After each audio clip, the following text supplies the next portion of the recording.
Heyo guys, Dodo here, and today we're going to talk a bit more about the XFL and USFL merger.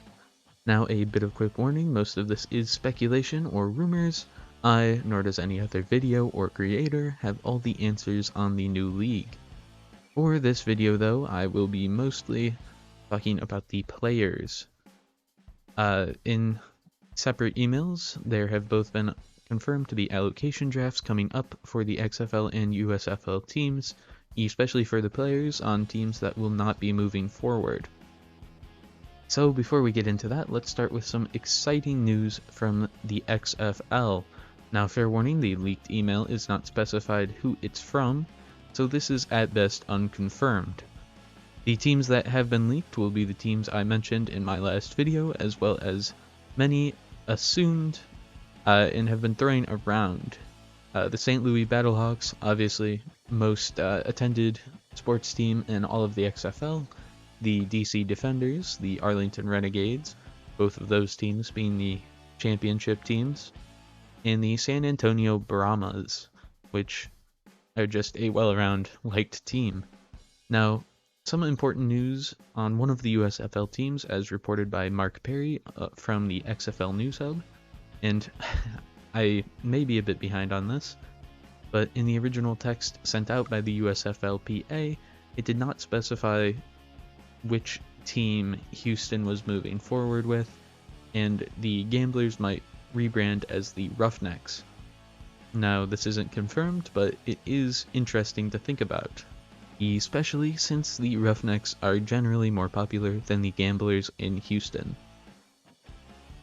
Moving along with the process of allocation for the USFL, according to the XFL News Hub, the 3 phases will include the first phase, where the remaining teams protect 42 of their own team's players. The second phase will include a secondary protection period, where 20 players can be protected from any dissolving team within the USFL, with an assumed system for multi-protected players, so that they don't, fight over who's coming where. Lastly, the third phase would include a draft of all non-protected players, which is speculated to take place in January, and is most likely to be joint between the XFL and USFL. The XFL has a slightly contrasting version of the Allocation Draft, allowing the 42-man protected roster, and then sending the rest of players into free agency, including the players from dissolving teams. Then they will hold a draft where 10 players can be selected by any of the surviving XFL teams, including any free agents or players of former teams. After that, they will join in that larger draft, as earlier mentioned, with the USFL. Now that we got that out of the way, let's talk about some of the players. First up, we're going to be talking about quarterbacks. Specifically on the USFL side, we've got some big names. Case Cookus from the Stars. He is the second most in passing yards, and I don't expect him to make it past the second phase, probably being picked up by the Panthers or the Stallions, both of which need at least some depth at quarterback. Next we got Troy Williams from the Maulers, 8th in passing yards, so I expect him to fall to the larger draft instead, though I can see him being picked up by the Stallions, who might want some security under center without McGo. On the XFL side for quarterback, there is a larger need, as all the teams but the Renegades have either lost their starting quarterback to another league, or just need an upgrade at the position in general.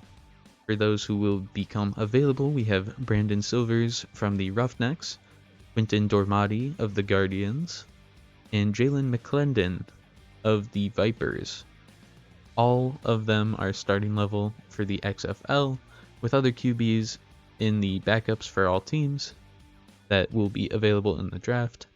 I don't expect any of these QBs that I mentioned to escape the XFL specific draft, as I expect the XFL teams to take in potential new starters, as they pretty much need them besides the Renegades. On to the running backs. In the USFL, with the highest overall rushing yards is Wes Hills. Though he does have a troubling 3.8 yards per carry. Additionally, the Generals will be dissolving and leaving Darius Victor, who is the third in rushing yards per attempt, and rushing yards per game. I can see both of them not making it to the combined draft, potentially being picked up by the gamblers who are in need of some rushers. From the XFL, the pool is a bit thinner with Devin Darrington and Jermaine Martin, both from the Guardians, and Rod Smith from the Vipers. None of these particularly stand out, though may get picked up by the Brahmas or Battlehawks, who are still looking for some big players. A brief look at the receivers of the USFL side. We've got Corey Coleman, Devin Gray, both from the Stars. Some high receiving yards from both those players.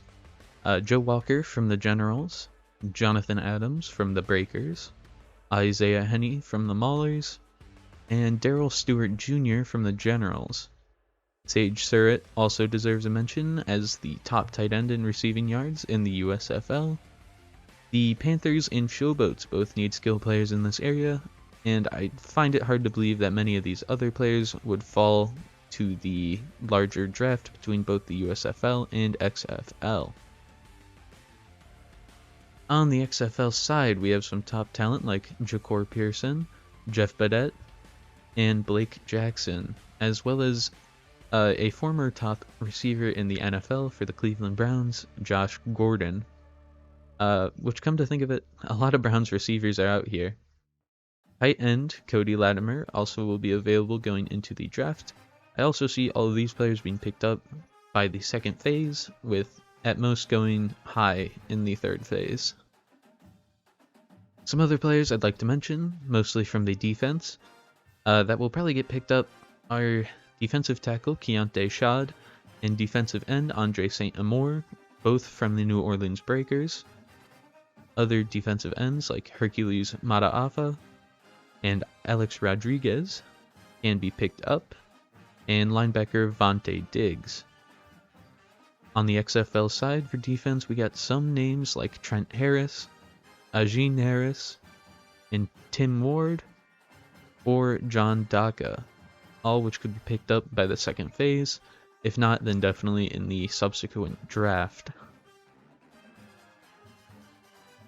So obviously this is just a brief summary of some of the top talents in the XFL or USFL, and I hope to hear you guys in the comments discuss top picks that I may have missed, especially since I didn't go too in-depth on every position like linemen, fullback maybe, even some things like defensive back and safeties I didn't really talk about all that much. With that being said, I hope you guys like and subscribe, as that means the world to a small creator like me, and I'll see you guys all in the next time. Peace.